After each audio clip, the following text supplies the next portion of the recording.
আমরা তো আজকে আজকে আজকে আমাদের ইফকো কোম্পানিকে ইফকো নেনে ইউরিয়া এবং নেনে ডিএপি দিয়া আজ কৃষকরা যে ফলটা পাইছেন, কারণ আমরা দেখতে পাই আর ধান প্রায় একজন মানুষের সমস্যায় প্রায় 5 ফুট অনুমান ধান অতখান উচ্চতা, আর ফলনটা খুব ভালো।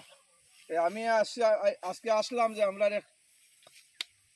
কৃষকের একবার সামনে লইয়া আমি আপনার একটা প্রশ্ন করতাম, আপনারা মোটামুটি অনুমানিক ধানটা কেমন ভালো হয়েছে? ধানটা আমরা তো সকাল থেকে দেই আর 30 থেকে 35 মণ ধান হয়েছে। আচ্ছা, আশা করি তো এই ইফকোটা দেওয়ার সামার কারণে আপনারা খুব সুন্দর খেত হয়েছে। জয়, ধন্যবাদ আমার বিশেষ করে আমার কৃষক গণকে যে অত সুন্দর ব্যবহার করার কারণে। আপনি আরো কিছু ঘুরা কোয়া, ও ঘুরা এরিয়া ঘুরা কোয়া।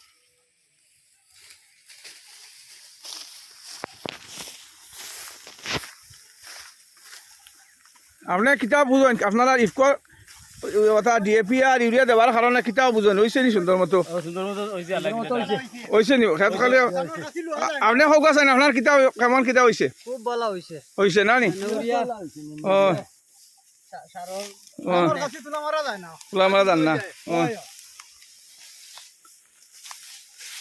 আমি আরো আপনারা দেখাই আর যে তারা ধান আজকে খাটছেন না, লোক ধান আজকে খাটছেন, বিগত বহুত কিছু খাটিছেন।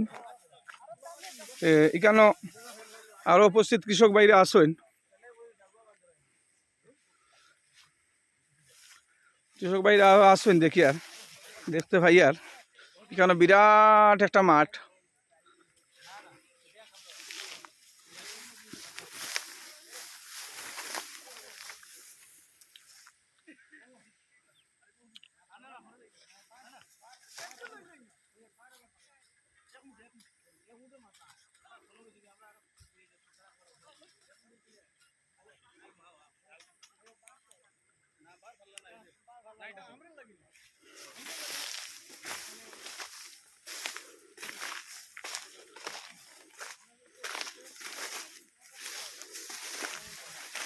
খুব সুন্দর ধান।